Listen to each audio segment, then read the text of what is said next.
Courir, jouer, s'amuser, même en pleine guerre. Ce petit garçon s'appelle Walid. C'est le fils de Rami Abou Jamous, journaliste gazaoui. Le cerf-volant de Walid côtoie parfois les drones israéliens dans le ciel de Deir al-Bala, même si la guerre n'est pas un jeu. Tire, tire, tire, le cerf-volant, tire, tire. Encore. Rami a décidé de maintenir son fils dans un monde parallèle, un monde d'enfants.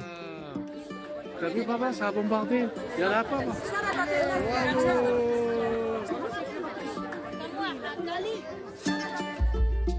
Le 7 octobre 2023, à 8h02, Rami a posté cette photo avec cette légende. Moi, personnellement, j'ai préparé ma valise. Le début de la guerre d'Israël contre le Hamas. Ce message, il l'a envoyé dans un groupe WhatsApp, Gazavi. Lancé bien avant le 7 octobre, ce groupe réunit des journalistes francophones. Rami postait des nouvelles de Gaza. Gazavi s'est transformé en ligne de vie entre Rami et ses amis. Salut les amis, toujours vivant. Ce message de Rami me parvient presque tous les matins. Un soulagement, comme une preuve de vie.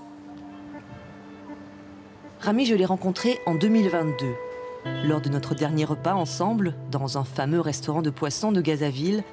Nous nous sommes dit à bientôt, ici ou en France. On ne s'est pas revus depuis. J'espère que ça va s'arrêter, tu vas venir. Tu vas pas reconnaître Gaza. Gaza, c'est vraiment juste un tremblement de terre qui est passé. Tu vas dire, ici il y avait ça, mais pas plus que ça. Depuis la photo de son sac de voyage, Rami alimente chaque jour, quand c'est possible, ce fil et nous raconte son quotidien et celui de sa famille. Il témoigne, filme et photographie Gazaville. Et il nous transmet ces informations glanées dans les hôpitaux, ces clichés pris aux quatre coins du territoire, ceux d'autres journalistes également. Et des ambiances sonores, pour mieux comprendre la situation. Et il se confie. Le problème, mes amis, c'est qu'il n'y a pas un endroit où je peux réfugier. Si tu veux, je vais pas me planter dans une école ou bien dans l'hôpital Shifa et tout ça avec ma femme et mon enfant. Ce groupe-là, c'est aussi une petite fenêtre pour moi. C'est comme je parle avec je vais pas dire un psychiatre ou un truc, mais quand je parle à quelqu'un qui est en dehors de la boîte, en dehors de ce box qui est enfermé, trop noir, etc. Et parfois, je sens que je dis n'importe quoi. Parfois, je sens que j'exagère parce que je sais très bien que psychologiquement, je suis touché. Bravo. Dans ce chaos, Walid, 2 ans et demi au début de la guerre. Rami fait tout pour préserver son innocence d'enfant. Walid, dis bonjour à mes amis. Fais un bisou à mes amis. Fais un bisou à mes amis. Habibi. 1, 2, 3. Bravo Walid. Applaudis, applaudis. Applaudir à chaque bombe qui tombe. Waouh, c'est l'anniversaire de Dido.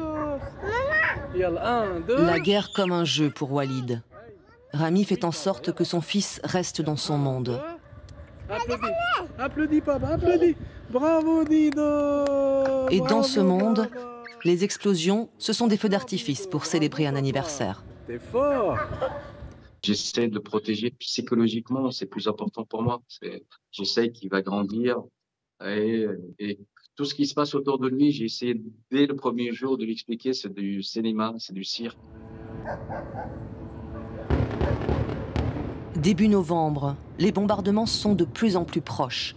Rami filme la tour à côté de chez lui. Tous ses amis du groupe WhatsApp s'inquiètent.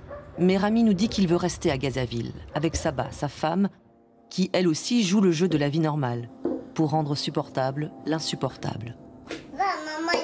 Ah, tu fais comme maman. Maman, elle fait du pain. Du pain. Une vie de famille, malgré la guerre, et avec toujours l'humour et la culture francophone de Rami. Comme ils disent les Bretons, la première crêpe est toujours ratée. Bon, là, la première un peu ratée, mais ça va. وليد مين هنا تفضل توكل على الله بالتونيير de وليد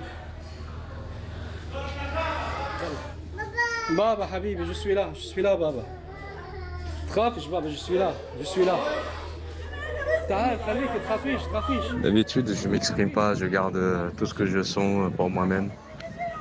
J'ai toujours couvert toutes les guerres. J'ai couvert les infos. Sauf que cette fois-ci, je sens que c'est moi l'info. Donc je laisse quelques audios. Je partage avec vous les vidéos de Walid. Comme ça, au cas où, vous avez quelques archives.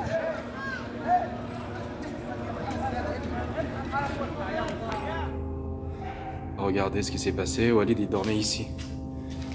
Walid, il dormait ici. Sabah, elle était juste là. Et c'est un miracle. C'est un miracle. Où t'as eu le bobo, Baba? Sur la tête? Montre-moi, c'est où le bobo? Habib, Habib, donne-moi un bisou.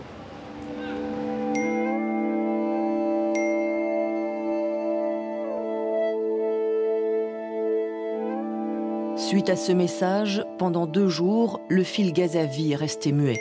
Rami ne répondait plus. Le 11 novembre, des nouvelles. Rami a trouvé une connexion Internet pour nous envoyer les images de sa fuite de Gazaville.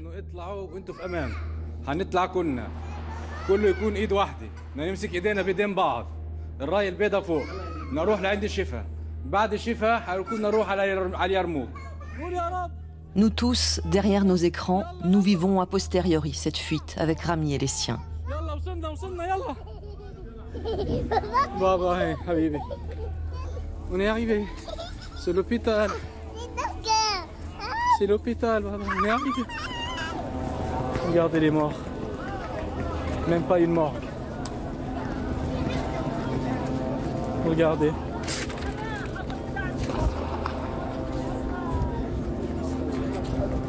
Tous les pétales chez Faye sont en train d'évacuer. Tout le monde va partir. Je vous ai dit, l'humiliation commence. Malheureusement, c'est toujours la peur, toujours l'angoisse. On essaye à chaque fois d'être parmi les survivants de ce génocide. Ils ont traversé tout le territoire, en charrette, en voiture, à pied, pour se mettre à l'abri à Rafah. Le premier matin à Rafah. Ça fait longtemps qu'on n'a pas vu des légumes. Walid, il regarde les légumes comme s'il avait vu le Père Noël. Walid, elle est où l'âne, Baba? Elle est où l'âne? Aïe. Rami a eu la chance de trouver un petit appartement à partager avec une autre famille. Un peu de répit. Il faut recréer un semblant de vie normale. Je prends un bain, Baba? Walid continue sa vie d'enfant, déraciné mais en famille. Il a été adopté par tout le quartier. On l'appelle le français parce que son père ne lui parle qu'en français. Comment il fait l'âne, Baba?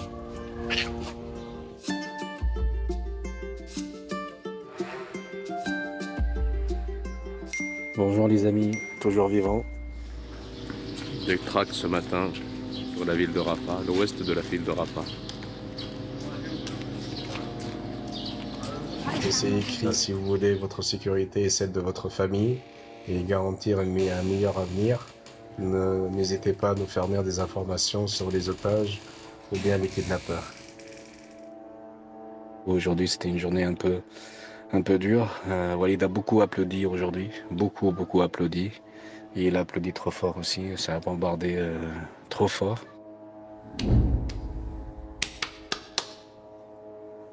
On a peur. Ils bombardent les écoles, ils bombardent les hôpitaux, ils bombardent tout. Et les Israéliens savent très bien, ils ont une technologie très haute, ils peuvent cibler une seule personne parmi les 36 000 personnes qui est autour de lui. Ils l'ont déjà fait, mais là, non. Là, ils veulent faire mal. Il est 3h30 du matin, une nuit terrifiante. On est bien effrayé, on est réveillé, on a préparé les sacs. Walid aussi, il est réveillé. Donc, on ne sait pas si on va déjà pouvoir sortir sain et sauf le matin.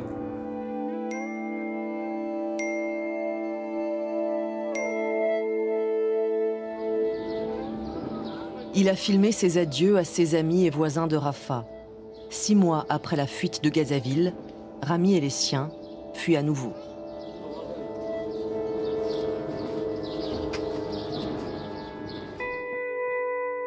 Cette fois, plus aucune possibilité de loger sa famille dans un appartement. Des centaines de milliers de Gazaouis sont contraints comme eux de se réfugier dans une tente. Salut les amis, toujours vivants. On est en plein travaux. Voilà, Walid il va bien, il est en train de jouer avec du sable, il est en train de faire du ciment. Et moi je fais du thé et je lui donne des instructions. Je vais vous montrer le résultat de notre villa. Toujours cette pointe d'humour propre à Rami. Chambre à coucher. Pour accepter la situation et surtout pour continuer à faire rêver le petit Walid. Notre climatiseur. Encore une fois, lui recréer une vie normale. Le salon. La salle de bain. La douche. Et là, c'est notre petit jardin. On n'a pas encore fini, donc vous êtes bienvenus quand vous voulez. Voilà mes amis. Une villa, un jardin, des feux d'artifice. Rami continue de raconter cette fable à son petit garçon, en pleine guerre, tout en poursuivant son travail de journaliste, en vendant de temps en temps ses récits aux médias français. Je vous aime. Fais un bisou. Merci. Il est en train de grandir, donc il sait pas, pour lui, la maison, c'est une tente. Il se rappelle pas de notre maison.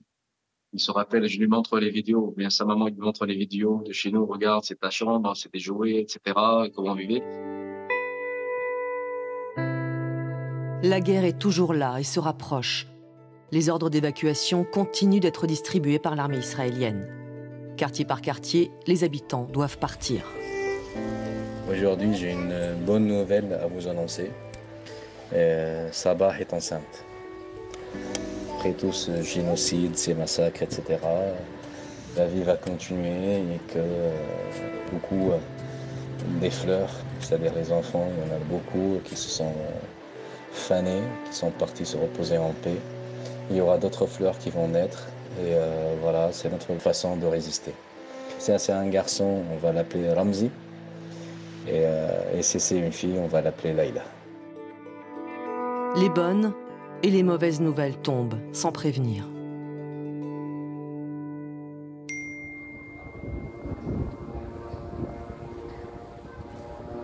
Les jours passent pour Rami et sa famille. Les semaines, les mois, une année. Nous tous, à l'autre bout de la ligne de vie, continuons à guetter impatiemment chaque matin le désormais traditionnel « Salut les amis !» toujours vivant.